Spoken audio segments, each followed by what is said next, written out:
I can promise you buying a house when you have this credit card debt is not going to be fun. That means you're spending $1,200 more a month than you're actually making. You make it sound so bad. Say it out loud. It sounds so bad. I mean, that is 67% of your net income. That was me controlling myself. Hi, my name is Alexiyah, but you can call me Lex. I am coming in from Orlando, Florida. Awesome. What do you do for work in Orlando, Florida? I work for the hospital at Advent Health doing patient financial services. And how much you make a year? I would say around 35 to 40 a year. And is it hourly or salary based? Hourly based. Okay, so $17, $20 an hour? Yeah, about $21 an hour. 21. So that puts you over a little $40,000 a year if you're working 40 hours a week, I'm assuming? Yes, I am. And how long have you been doing that for? I have been doing this job for about 3 years now. And what did you do prior to that? Before this, I did serving at Texas Roadhouse. Okay. And what made you kind of switch from serving into healthcare world?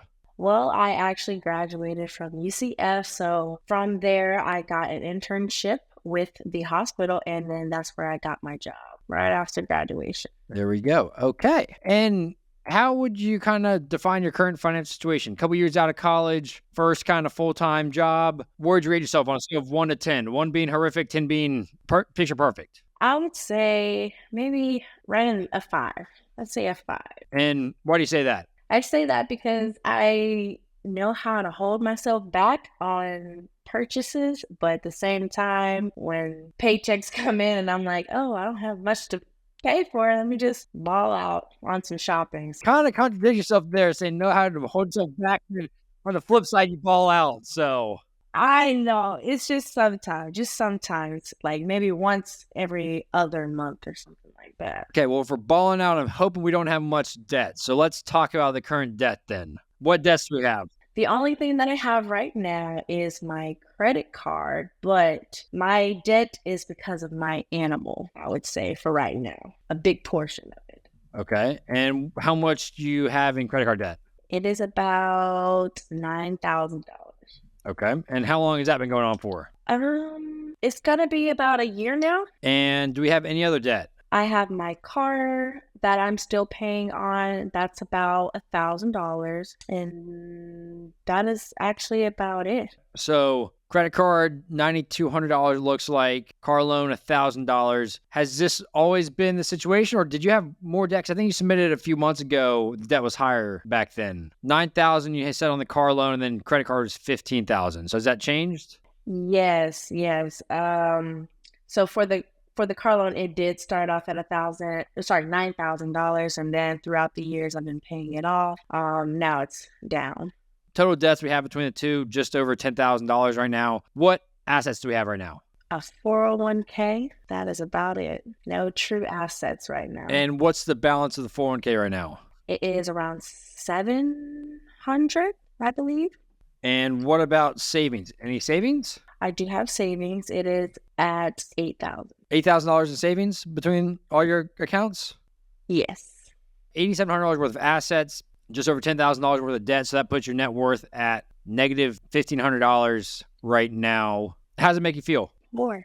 Broke. Have you ever calculated your net worth before? Not really.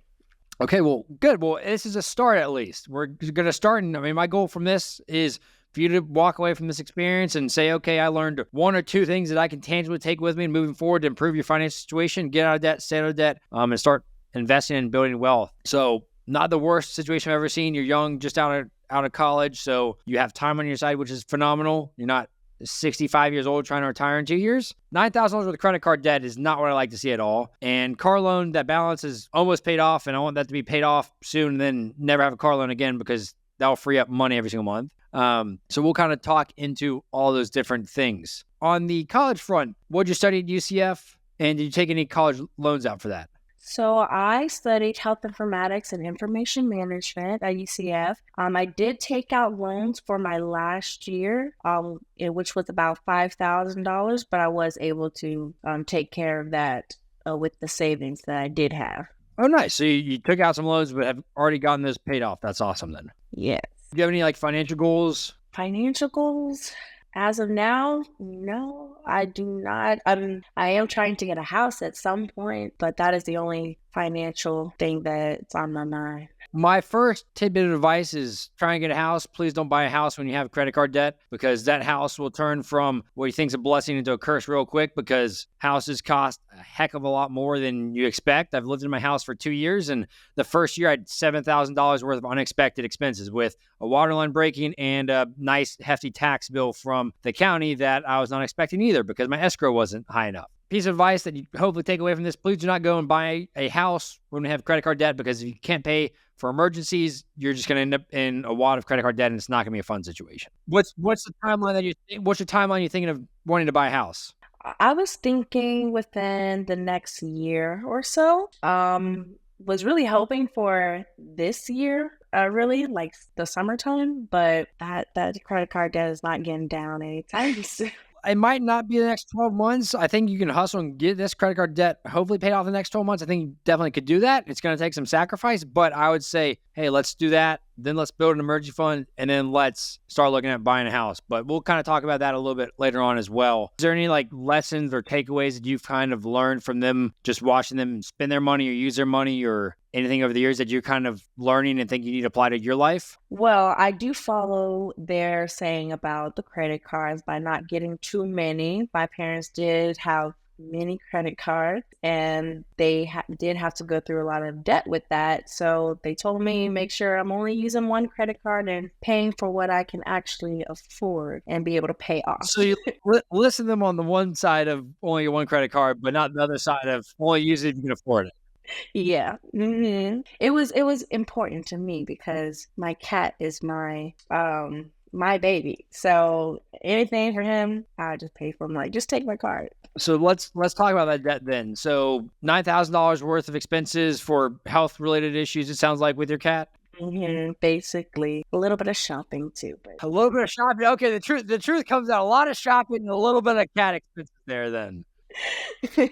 I mean, first, when it comes to animals, and it's probably difficult, I don't know, and we don't have to go into the full details on your pet, but when it comes to pets, I'm a big fan of pet insurance. I never realized how much pet insurance actually matters. It only matters when you need it, and when you need it, you don't have it, it sucks. My first dog, Ben, we got him when he was 6 years old, and we got pet insurance. Fortunately, we have had it, and he's been going through chemo treatments and cancer treatments and stuff right now.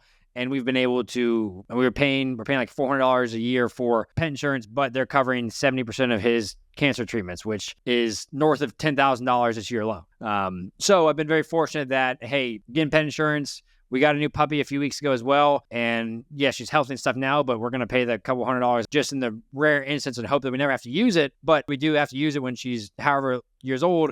It's going to save us. definitely worth it because unfortunately I was looking into the pet insurance and everything, but they were like, nope, your cat's already sick. We can't really help you with that. And I'm like, okay, well, next time I get a pet, I'm getting health insurance for them right away. And my job offers it too. Lesson for everyone there. But I feel your pain because it's very difficult to say no. I love my dogs more than anything in this world. So besides my wife, but it's very difficult spot to be in. So, well, on that note, let's talk about your current monthly expenses, because we talked about the debt mainly from the pet, a lot probably still from shopping. We'll kind of go into some of that, but the monthly budget you sent over, it looks like we're getting about $2,500 a month after taxes are taken out from your job. Does that sound right for your paychecks? Yes. So bringing about $2,500 a month net income. We're going to go through the expenses. So the first line item, rent, $1,700 a month. Are you living by yourself? Are you living in a multi-bedroom apartment, house? What's happening there? I'm living with my partner, my fiance. Are y'all splitting rent right now? Yes. Is it $3,500 a month between the two of y'all? $3,400? Basically, it's like $2,700 almost, or 29 taken away. Are you paying majority of it then? Basically, and then he has the other parts, some other parts. I mean, that is off the bat. That is what's putting you in a tight situation. I mean, that is 67% of your net income. That's Florida for you. That's Florida, but it's also, you said you're in Orlando? Okay, let's just look up an apartment in Orlando. It's not going to be a house, but we'll look up an apartment for rent. And I have absolutely no idea anything about Orlando. Give me a neighborhood. Let's do the UCF area. Waterford or Millennium. Yeah, so I see ones. I mean, these are different neighborhoods and areas. This is more in University Park area. I mean, you got 2-bedroom apartment. I mean, these look pretty nice. For $1,700 for 2 bedrooms. You've got this other one is 1,800. You can get a 3-bedroom for $2,000. I mean, that's a beautiful one, actually. Yeah, I mean, I'd be looking at what happens when your lease renews, because that is one thing that's just killing you right now. It's not going to be, if you're in a house right now, you're not going to get a house probably for that price. But right now, given your current financial situation, we got to start figuring out what are some things that you can do. You can't go and sell your credit card debt and get money out of it. You can't go get rid of that. But one thing is something you can change is your rent. It's not fun moving, but you can sit here and say, okay, let's go get a 1-bedroom or 2-bedroom apartment for the next 12 months until I get out of the situation. Then that's going to save you $700 a month. Hey, guess what? That allows you to get this out of this credit card debt a lot quicker. I mean, $700 a month for the next 12 months.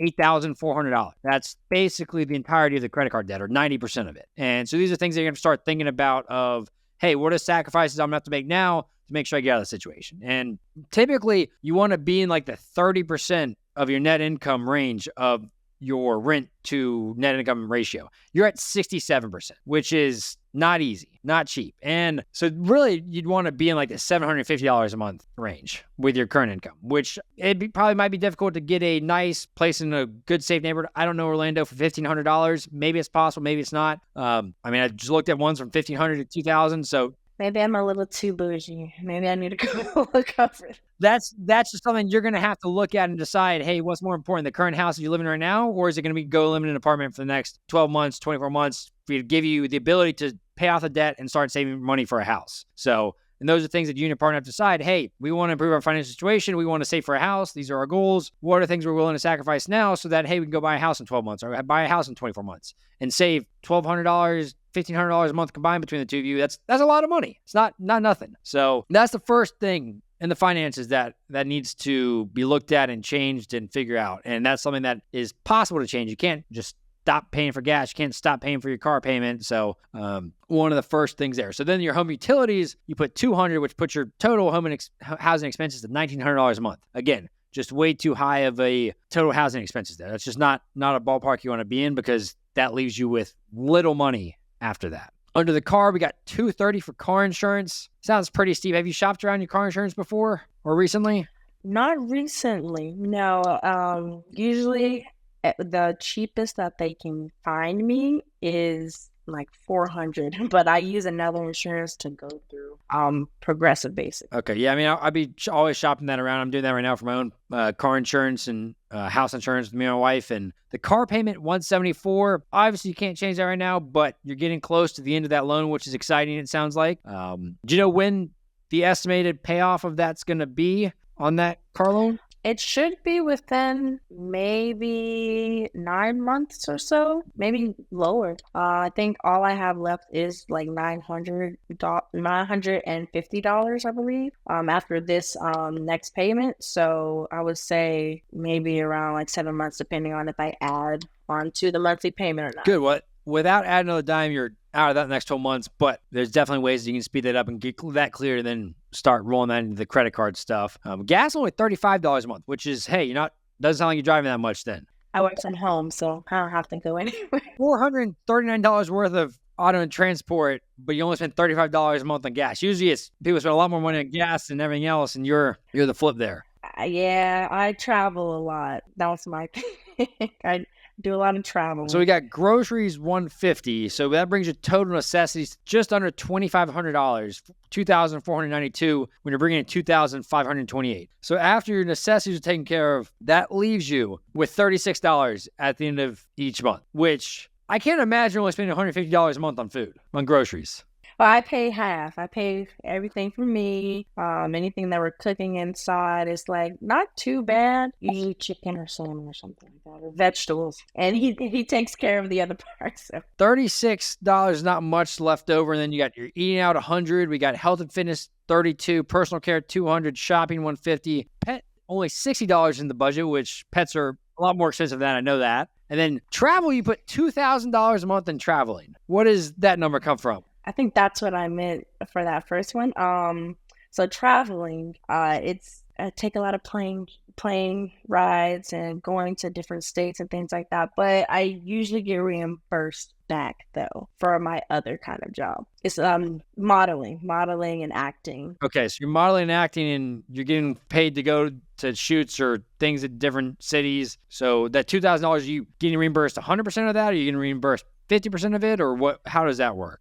About 75%, I would say. 75%. So if you were getting reimbursed 75%, that would still leave you $500 a month in travel, which then put your total expenses to $3,534. But then you have another $225 in credit card expenses, which then brings your total living expenses to $3,759. And when you're making $2,500, that means you're spending $1,200 more a month than you're actually making, which is not a good spot to be in. So the math problem of this is not working right now. It doesn't look like. So that's why we got to talk about what can we change to get out of this and improve this situation. What budgeting? Do you ever budget? Have you ever tracked your expenses, looked at your statements?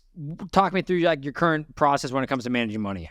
I guess I really don't have any way of managing money. I haven't, had a spreadsheet counting down what I'm spending, how I'm spending it. Usually my bank just tells me, hey, you're spending more than what you're bringing in. I'm like, oh, okay. Maybe I need to make some more money. I need to go do some more jobs or something. But yeah, I have not written down anything or taken any notes. Well, my first piece of advice is look at Tom Brady, you look at Peyton Manning, you look at any professional athlete or any celebrity or anyone that's successful in their careers.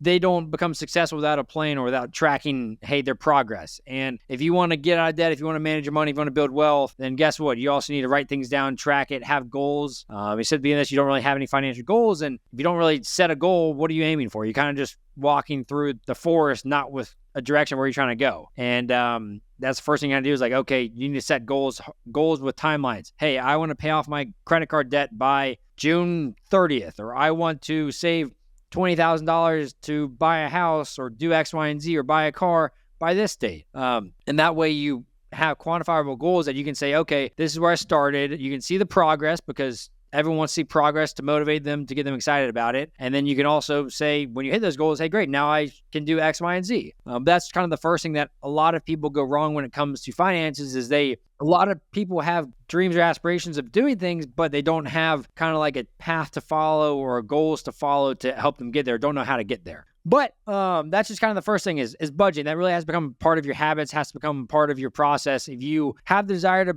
get out of debt, if you have the desire to buy a house, then you really have to start putting a plan in place for yourself and help you get there. So let's talk about the current transactions then. So you sent over the different statements. And the first thing is the credit card debt. So I see the balance is you did pay a little bit, you did pay some down on it. So you started the balance at just about $9,200 and it ended at $9,070. And you spent $171 on this card last month, which I don't have what that transaction was. Do you know what that transaction was, that $171? I do not know what that transaction is, 171. You spent $171 during this statement period, yes.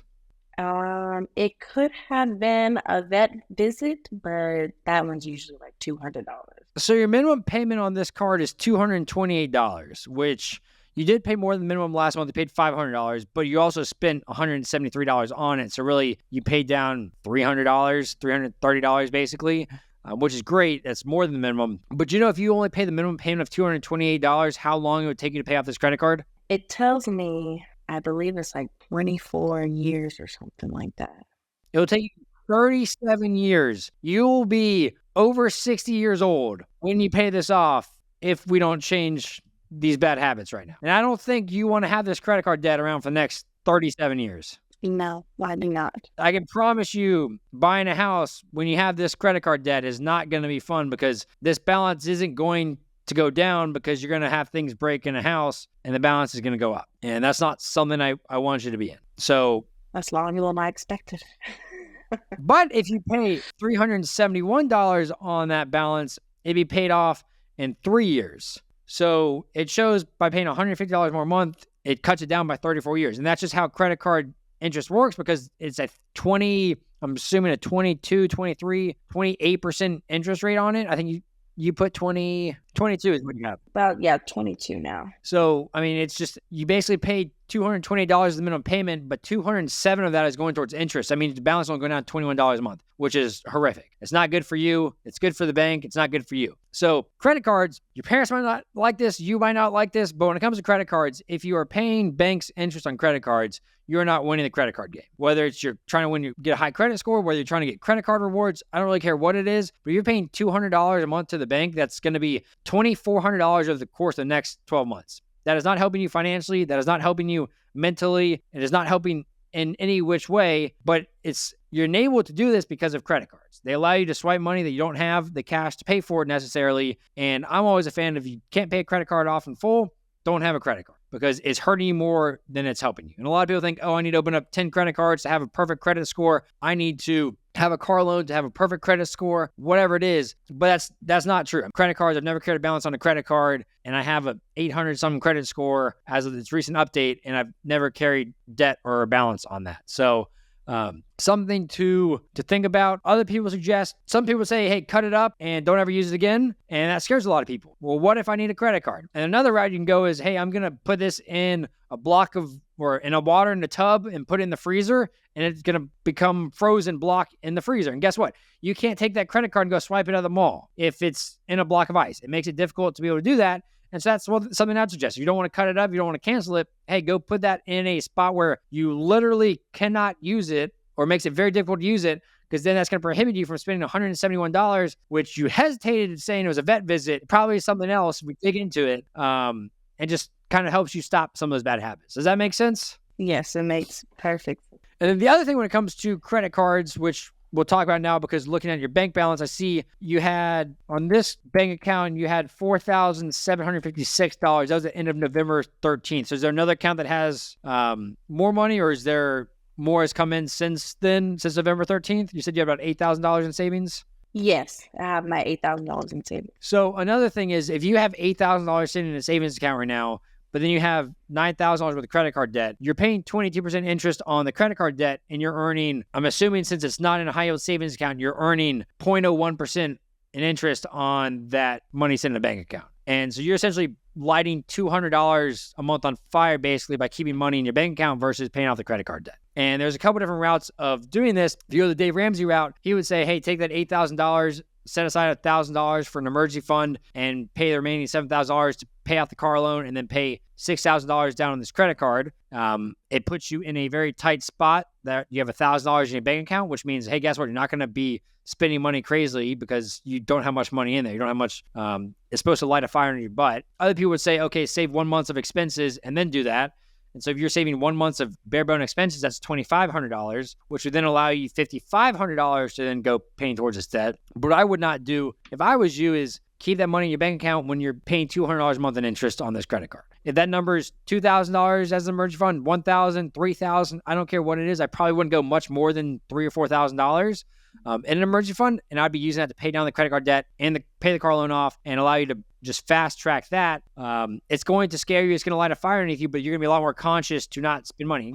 And guess what? Worst case scenario would be my take on a worst case scenario is you pay that $4,000, or you pay $6,000 at $8,000 towards the credit card debt. So your credit card debt goes down to $3,000. Worst case scenario, you end up back in credit card debt. It's not like it's worst case, you swipe that credit card again and it puts you in the same situation. No, you're not going to have that savings anymore. But if you did not do that and you still did the same swiping, your credit card debt is going to be $15,000 now. So my take would be, hey, use that money, take the $1,000, pay off the car loan, because just be done with it. That opens up $174 a month that you don't have to do anymore. That's a 9% interest rate on that too. And then, okay, now you got $7,000 in your bank account. You got $9,000 in credit card debt. Where you want to go? Do you want to go the hardcore route of save $1,000 and use the remaining $6,000 to pay towards the credit card debt? Or do you want to keep a month's worth of expenses and do that? But then still, you're still going to be paying $4,000 or $5,000 to the credit card debt, and that's going to cut that in half, which is going to speed up your process of getting out of debt a lot quicker. What do you think of that? I think that keeping, monthly expenses in the savings, I guess because I don't touch it at all on my savings account. So I feel like using that savings, at least maybe $4,000 on my credit card, paying it off or paying part of it off is better. It is. That money's sitting there. And yes, it's going to be scary not having that money or safety net in there. But frankly, right now, that money is not yours. it's yours, but you go send to debt collection because you stop paying your credit card. Guess what? They're going to start garnishing your wages and start taking money from you. I mean, it's not technically yours when you owe people money. It's yours, but it's not yours. So it's basically just moving money around to lower your debts that you owe people and taking out of your bank account. So I'm a big fan of just get it done. And I think you'll feel more free getting rid of the car loan and then start using the remaining amount towards the credit card debt. And you'll go from having $10,000 worth of debt to $5,000. You cut your debt in half overnight. And that, hey, guess what? Then you have, okay, I have some momentum with this. What can I do to get that from 5,000 to zero? You can't pay it off and then go back to $10,000 worth of debt. That would destroy you. But you got to figure out how to go from 5 to 0 once you do that. So on that note, we'll talk about the details on this. So you had $3,600 in deposits during this month time period. You had $3,700 in subtractions and debit card transactions and other subtractions, it looks like. So spent $3,700 this month. You did bring in $3,600. Is this your partner that said Javier for $850? Yeah. So that's paying for rent, I guess. I think it was something, probably like light bill. Okay, so then I see your two paychecks for just over $1,200 right here. But then going through the transactions, we got a waxing studio for $70. We went shopping at Ross for $37. We're door dashing Checkers for $14. Went to an omelet bar for $83. We're going to Macy's for $57. So we got Chick-fil-A for $16. So we're not using the credit card, which is good, but we're going crazy on the debit card. And I'm all for personal care, taking care of yourself. DoorDash, I hate if you have debt. I mean, DoorDash, don't get me wrong, service can be phenomenal. It was a long day at the hospital. Working in hospitals is a tiring, long, stressful day. I have a lot of family that works in hospitals. But you're also going to be long and tired looking at your bank account balance when you owe people $10,000 because you decided to DoorDash every day for the last 365 days while you're working. And that's just putting you further behind. And so it comes down to sacrifice and deciding, are you more tired of the debt or are you more tired to get up and go fix yourself some food for dinner that night? So those are the decisions you have to make. And that's what I'm trying to point out right now is you are making decisions right now that are hurting your financial future versus, yes, it's not going to be fun right now, not going to the waxing studio, not going shopping at Ross, whatever you're buying, or Macy's. But that is going to pay off tenfold down the line when you have no debt payments, where you're able to save money for a house and actually achieve those goals that you want to have. So it comes down to what matters more, the short-term satisfaction of these, or the long-term satisfaction of paying off debt, buying a house with your partner, getting married, going on vacations, whatever it might be. So you make it sound so bad out loud. You say it out loud, it sounds so bad. I'm just trying to, this is the problem is when it comes to not budgeting, when it comes to not understanding or money not being talked about in society, is a lot of people, frankly, don't look at their statements or transactions or know how much money they spend. I mean, I'm sure if we add these up, you're not spending, I mean, you put on your budget eating out $80, and through the first couple of days with DoorDash, Chick-fil-A, the omelet bar were over $100. And that was in a span of like 3 days. And you put $100 for the entire month. And you don't really know how much those little $10, $15, $30 transactions add up to be unless you track it. So I'm just trying to point out what are some things that you can look at and do. None of this matters. None of these past transactions matter because they're in the past, can't change them. But I just want to point them out so that, hey, you now know moving forward, you need to start monitoring this, start tracking this, and understand where your money's going so that you can make changes. And it's going to be difficult to make a change overnight, but okay, next month, maybe you spend 20% less. The following month, you spend another 20% less. You can start making slow steps through that to actually change something. And that's all I'm trying to do is, hey, these are decisions that you're making that are reasons that you're not able to pay down the credit card debt faster and start being able to save for a house. So let's see. I see different stuff with medical stuff on here. Quest Diagnostics. I love those bills in the mail when they show up and they say you owe money. I see the vet bill in here. More DoorDash for Taco Bell for $13. You probably got like $6 worth of Taco Bell, but paid $13 with all their service fees and tips. Yeah. We got more DoorDash for $20. We got our good old friend Shein for $18. That was me controlling myself. $18 is good about Shein. It's controlling yourself. You got $37 worth of Ross. You got $50 worth of Macy's, and you've got Target for $26. You got Shein for $18. I mean, it adds up quickly with that. And then you got Amazon for $15. We've got, what else is on here? We got Walmart, it looks like, for $17. Publix, 14, so some groceries. But again, just these are things that buying that latest and greatest thing on Amazon or Target or Shein, whatever it is, might have to wait 6 months, might have to wait 3 months, whatever it is to get out of this debt. But these are things that, hey, it's going to come with sacrifice. But once you get through that, hey, then you can start allocating, hey, I want to spend $100 a month on shopping. I can spend $100 a month on personal care, whatever it is, and do it guilt-free because you know you have the budget and you have the money to pay for it and you don't owe anyone money for it. So what are all these Zelle payments I see? $20 to Shelly. Oh, it's my sister. I'll send her money for my niece for clothes and things like that. Same thing with, this is the difficult thing when it comes to family, when it comes to finances. Like, you want to help family out, you want to buy things for nieces, nephews, cousins, whatever. But at the same time, you have to make sure you're prioritizing yourself first. And if you're putting the airplane analogy, if you're putting their mask on before you put your own on, it's only hurting you. And holidays are right around the corner. And I think I read another headline and it said, I don't know what percent, a majority of Americans are still paying off Christmas presents they bought last year going to this holiday season. And a lot of people will go and buy gifts for their siblings, for their parents, for whatever, and put it on credit cards. And that's just hurting them financially because they're financing, or they're using buy now, pay later to break up those payments when they can't actually pay cash for it. And it just hurts you financially versus giving that gift might help them. But I can promise you, friends, family, they don't want gifts. They don't need gifts. They want to spend time with you and hang out with you. So just things to think about, decisions you can make and change. But yeah, I mean, besides that, I mean, you spent $1,000 during this time period on your debit card. And then we do have some different transactions with some of the Zelles, Amazon on here. I see a Synchrony Bank. You spend $95. I'm not sure exactly what those are. I think some of those might be. That is a credit card. Credit card? Okay. I pay those off. I pay those off. Oh, so there's other credit cards in here too that you have that don't have the transactions for. But they don't have any. They are just like Care Credit. I paid that off immediately. And then a TJ Maxx card. I paid that one off immediately too. You said you had one credit card. You said you listened to your parents only had one credit card. I forgot that I just got one because TJ Maxx are just, I'm always there. So can I tell you who wins the credit card games? Because it's not you. It's not you. I know. I pay them off before the end of the month though. Like as soon as I swipe. But even then, it's opened you up to opportunities that put you behind. And TJ Maxx, they offer those credit cards, they offer those rewards. Guess what? That makes you go into that store more often and spend money to get that 5% cash back. And you're not winning that game. You're going to go spend $100 or $200 a month to get 5% cash back when if you didn't have that credit card, you'd spend a fraction of that. And again, these are things that are not in your best interest. And so if I was you, I'd be canceling all the credit cards. If you want to keep one and put it in the freezer in an ice block, do that. And then only use your debit card moving forward until you're out of debt, until you prove to yourself, hey, I can stick to a budget, I can save money. Then, okay, maybe you look at using that credit card again. But until then, it's just opening up a world of opportunity to swipe that card on money you can't afford. And if you are only using a debit card, not using any of these credit cards, not the store ones, not the one you have $9,000 balance on, I can promise you be more mindful of swiping that debit card. You will not go to TJ Maxx and spend $200 without blinking an eye, which is easy to do with a credit card right now. You'll go and say, okay, I have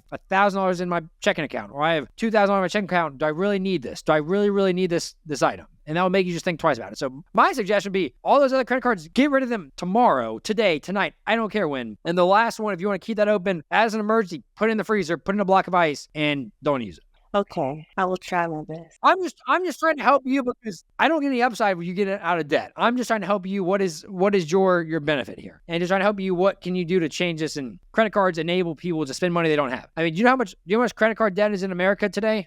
Over $1 trillion. And do you know how many people open up those TJ Maxx credit cards, open up those other promo credit cards with the goal of having credit card debt or the intent of going into credit card debt? Probably not many. If I had to guess, a very few number of people will say, I'm opening this credit card debt and I'm not going to be paid off next month. But by having them open, it just leaves you the opportunity to do that. And I'm trying to just show, hey, you can eliminate the possibility of owing TJ Maxx, paying them 28% interest by getting rid of that credit card. You can eliminate the fact that you're going to owe these other credit card companies 28% interest because you swiped one too many, or your car tires need to be replaced and you decided to go shopping at TJ Maxx last week and spend $500.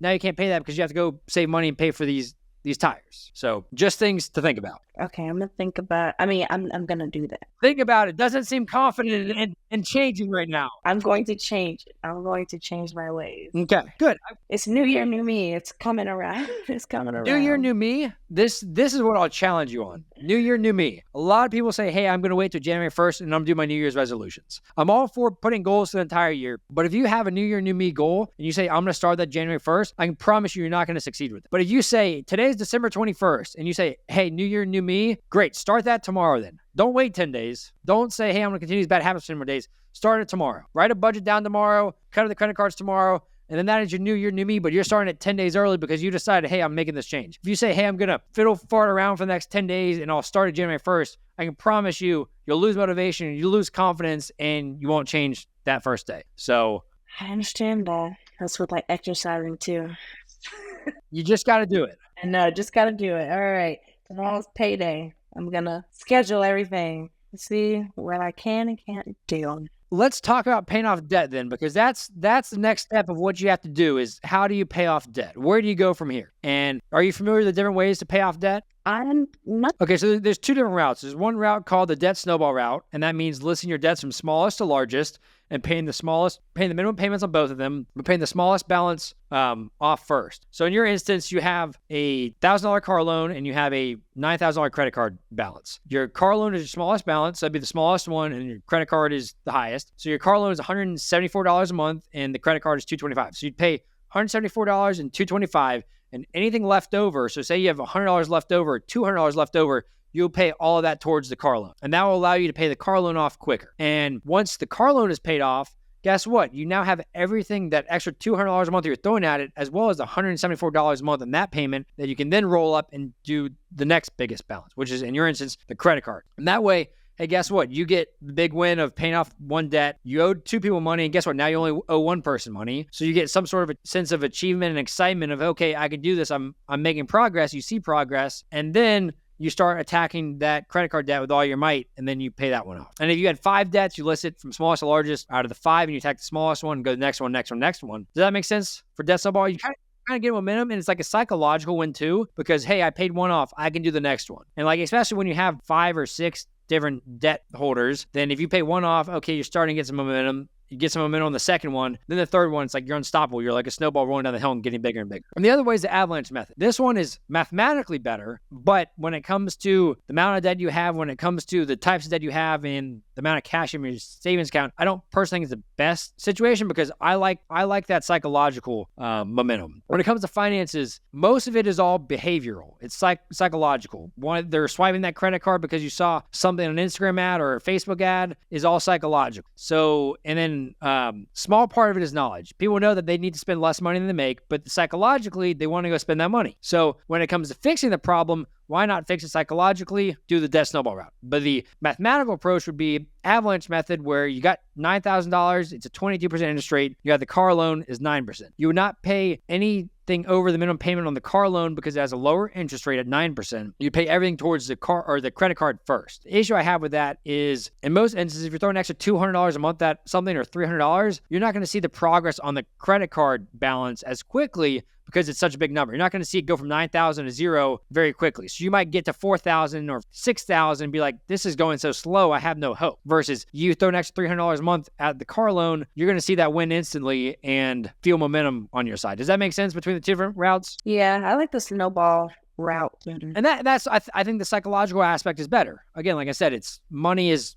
psychological. It's all psychological. It's some knowledge, but mainly it's behaviors and psychological. So, but the beautiful thing in your situation is, if we're going the debt snowball route, you got $8,000 in your savings account. That means you take $1,000 out immediately, pay off the car loan. Guess what? You don't owe the car company any more money. You never have a $174 a month car payment ever again, unless you decide to finance another car, which, hey, let's not do that. And so you pay that off, $174 that you've been paying every single month for the last 4 or 5 years, I'm assuming. Guess what? That is gone. That feeling is gone. You don't owe anyone money on that car again. And that $174 that you were spending on the car loan, guess what? That's $174 that can be going towards this credit card debt. So that's another close to $2,000 a year that is going towards paying off credit card debt versus going towards the car company. So that's what I would suggest, is go the debt snowball route, pay off the car loan immediately. And then, like we discussed, if you want to keep a month of expenses, whatever you're comfortable with, then if that's another $4,000 you take out of there, so you leave with yourself with $3,000, take that $4,000, pay down the credit card balance, it'd be at $5,000. And then guess what? You're going to be making a lot more progress than that. And then if you open up your budget and have $500 more a month to throw at that,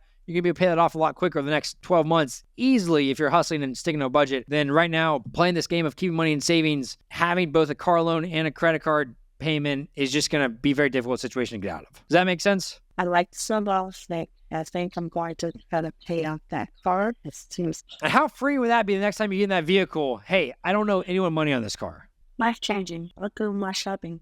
Just kidding. I'm just kidding. I'm just kidding. I won't do that. I'm going to pay off my credit card for sure. And then one thing you do have to figure out, the next step, well, that all comes down to how to pay off debt. But your first plan of action, the only way you can pay off debt is if you have money left over every single month. If you are spending more money than you're making, which given your current budget, that is not going to be possible to pay off debt. So you have to sit down and figure out, okay, how much money can I spend every single month? We know your income. So that means, guess what? Your expenses have to be lower than that. So that means eating out. That means shopping. That means traveling. That means anything and everything between that is not making you money, then you need to be cutting that out. If you do get a gig for work and you're acting or modeling and they're paying you $1,000 to go somewhere, they're paying you $1,000, they're going to cost you $500 and you still make $500 profit. Okay, great. You can do that. But if you're paying $500 to travel somewhere and you get paid $100 and you're eating $400 in costs, that doesn't make sense. That's costing you $400. And I'm all for, hey, do these side things, chase your passions, but it also has to make financial sense. If you're getting paid to do something for work, great. Make sure it's worth your time and make sure they're covering the expenses, or at least the total budget, build them more. They say, hey, you have to come to Washington, you have to come to Colorado, and it's going to cost you $1,000 to get there and back and hotels and everything. Great. Make sure you charge them $2,000 or whatever it costs to cover your expenses and for you to make it worth your time. But the budget is the first thing that has to change, because right now, spending $3,700 a month when you're making $2,500 is just not sustainable. It's not feasible to even get out of debt or make progress on. And then step 2 after that is attacking the debt. Once you have the budget in place, then you got to start paying off the debt. And you can pay off the debt, I guess in your instance, with savings, you can pay off the debt basically immediately or most of it, and then start making progress every single month after that. And then third after that is you got to start educating yourself. Whether it's buying a house, whether it's saving, whether it's investing, you need to start consuming content about investing. Made a first step coming on this podcast and talking about money openly. Probably haven't had friends or family ask you or pry into your finances like I have today before this. And that's a first step of moving in the right direction is, hey, identifying what things need to change and then start educating yourself. There's a lot of free resources out there. I'll send you some. I listen to hours worth of podcasts every single week about finances. I listen to Money with Katie. I listen to Ramit Sethi. I listen to Erica. I listen to Your Rich BFF. I listen to Dave Ramsey. I mean, there's a lot of different people out there that have great content, and I'm still trying to learn every single day, so I consume content every single day about finances. Took finance in college. I've run businesses for the last 10 years. I took a Dave Ramsey course when I was 16, but hey, guess what? 11 years later, I'm still learning about finances every single week. I'm calling people, talking to my friends about money, just trying to learn and consume, because that's the best way to learn and grow is to learn. So you really need to do that. And then when it comes to with learning and educating yourself, then you can start figuring out, okay, you want to buy a house. So what I would suggest with that is what things you need to do to be able to buy a house. First is we need to be out of debt, because again, houses are going to cost money. Your car is going to need new tires or brakes or whatever's going to cost money. So you need to be out of debt. And then you need to be saving and building an emergency fund. Right now, you have an emergency fund right now, but it's not really yours because you owe the credit card company $9,000. So once you get out of debt, great, we need to save up an emergency fund. A lot of people want 3 to 6 months of expenses because you get laid off, you have an emergency with tires, sick relative that you have to fly and see, whatever it might be. You know that, hey, that's not going to break you. That's not going to put you in a credit card debt. And then once you do that, hey, let's start saving for a house. And then backtrack your math. If you want to go buy a $300,000 house, a $500,000 house, whatever the math is, what is your monthly payment going to be? How much money do you need to save so that monthly payment is 25 to 30% of your net income? And obviously, if you're getting married, you have a partner and you're splitting different things, I wouldn't suggest buying a house unless you're engaged or married together, but start backtracking the math. If your mortgage payment, taxes, everything is going to be $3,000 a month, great. That means your income needs to be probably about $10,000 a month after taxes, because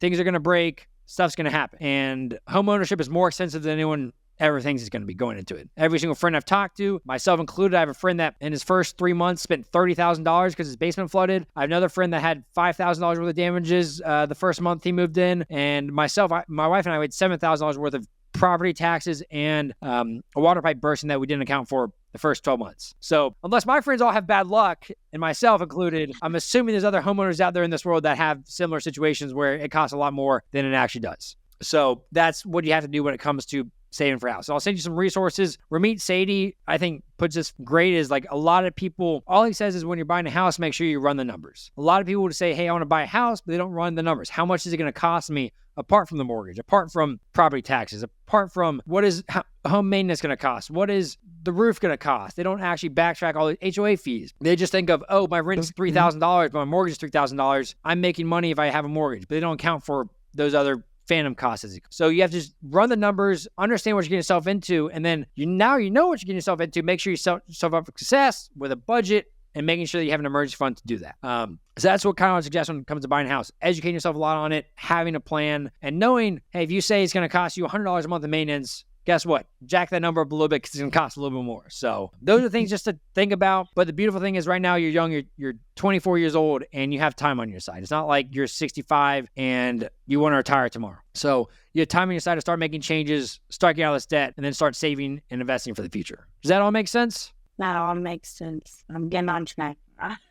I'm thinking about ways to right now, like, okay, I need to do this. I need to not eat out anymore. I need to cook at home. Oh, it's a lot. It is a lot. And I'm just trying to be beneficial for you to decide, hey, do you want to make change in your life? Do you want to be able to afford a house one day and live comfortably in it versus being stressed up to your eyes in financial problems? And a lot of people will say, hey, I'm going to wait until I'm making more money, until I get that big pay raise to start changing, start budgeting. But the issue is over 50% of Americans or 50% of Americans making over $100,000 a year live paycheck to paycheck. It's not a money problem typically. It's lifestyle creep. It is psychological behavior. It is keeping up with the Joneses, and people wait for that perfect moment to budget, that perfect moment to start paying off debt, that perfect moment to start saving and investing, but there's no perfect moment. That's why I said with New Year's resolution, don't wait till January 1st. Start now. There's no perfect time to do it. It's not going to be fun. It's not going to be either January 1st versus today, tomorrow. It just needs to get done so that you're going to thank yourself 30 years from now, 2 years from now, even a year from now, you're going to thank yourself being out of debt and being in a spot where you can comfortably afford things and you're not stressed about, hey, this $225 a month credit card payment that is going to be around for the next 37 years. Right there. That's the one.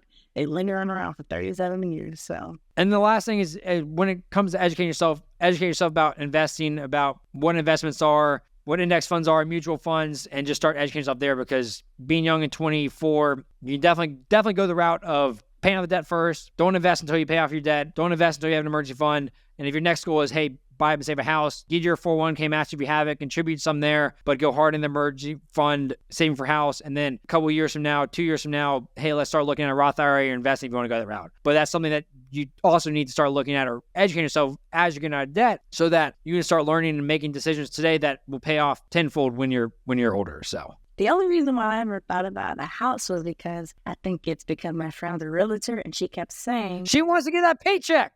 Yes, I think that's what it is. But she's like, no, you can't wait till interest drop. They don't ever drop. Just get one now. And I'm like, okay, I need a house now. She's a good salesman. Yes, she is. Yes, she is. Should have talked to you first. And if you're going to buy a house, email me, text me, whatever. Just, I'm here to help. I'm not going to make any money if you buy a house. I'm not going to make any money if you don't buy a house. I'm here and I'm just going to give you my gut take on what I would do if I was in your shoes, like I did on this today. And I just want you to win. I want America to be smart about finances. I want them to be better about their finances. That's why I started this. I've made dozens of mistakes in my life that have cost me, I don't even want to know how much money over the last 11 years financially. And I know that if I can help people learn about money more, talk about money more, then that can change a lot of people's lives. And that's why I started this. So. Well, thank you for your service. For sure. Well, thank you, Lexi. What is one piece of advice you would give someone if they're in a similar situation as you? Don't use your credit card and don't go shopping on it all the time and lie about your cat and lie about putting all that money on your pet. Mm-hmm. Don't do that to your cat. How much of that $9,000 was the cat? Let's be honest. Okay, maybe 5,000, half of it. Okay, so we'll say 3,000. 4,000. Don't put that on your cat. He did it. It was his fault. We needed matching onesies. The cat needed you to go on a shopping spree so the cat was happy. They needed me to buy cat mittens for the kitchen, cat decoration. Whoa. Well, Kat did just text me and said, hey, Lexi doesn't need to buy anything for me for the next 3 years besides food. So I think we're good on that one moving forward. All right, Kat. I guess I'll do that. Last piece of advice I'd give to you is you have a partner. I don't know if there's plans to be married, plans to be engaged, whatever it is, but make sure you do talk to your partner about finances, because that is one of the leading causes of conflict in marriages across America. When partners are on the same page, people have different viewpoints on it. Some people like spending money. Some people don't like debt. Some like debt. Everything else in between. And I would just suggest start having those conversations now so y'all can build a plan and have a plan together and work as a team. Because if you have a future together, then you're going to be operating as a single team working together. You're already living together. So let's figure out, already splitting bills. Okay, how do you win together as a team financially and in your relationship? And in your relationship, a lot of that comes down to money, making sure you have money to have a roof over your head, to have children, have pets, and have different things, and make sure you're aligned, go on vacations. So just make sure you start talking with your partner about finances, get on the same page, and have your partner be a cheerleader too for you. So you're like, hey, I'm going to get out of this debt. I'm going to do this, and I need help. Don't let me go on shopping. So I'm saying going to TJ Maxx, don't let me go. Or if I'm starting swiping on Amazon or on DoorDash, tell me, hey, honey, you're going to be out of debt in the next 3 months. Don't do that. And that's going to cost you. So have them be a cheerleader and accountability buddy, because it's a lot easier to go through life with someone helping you along the way, cheering you on, versus doing it by yourself. So He's my problem too. He likes to shop too. So, well, hey, give him my email and we can have him on here next week and have that conversation. He has more debt than me. That might work better from you than me, because I say it all the time. You shouldn't be shopping. Me shopping. Perfect. I appreciate that and appreciate all the information that you gave me. I will definitely be putting that to use. It'll be a new person in 6 months, okay?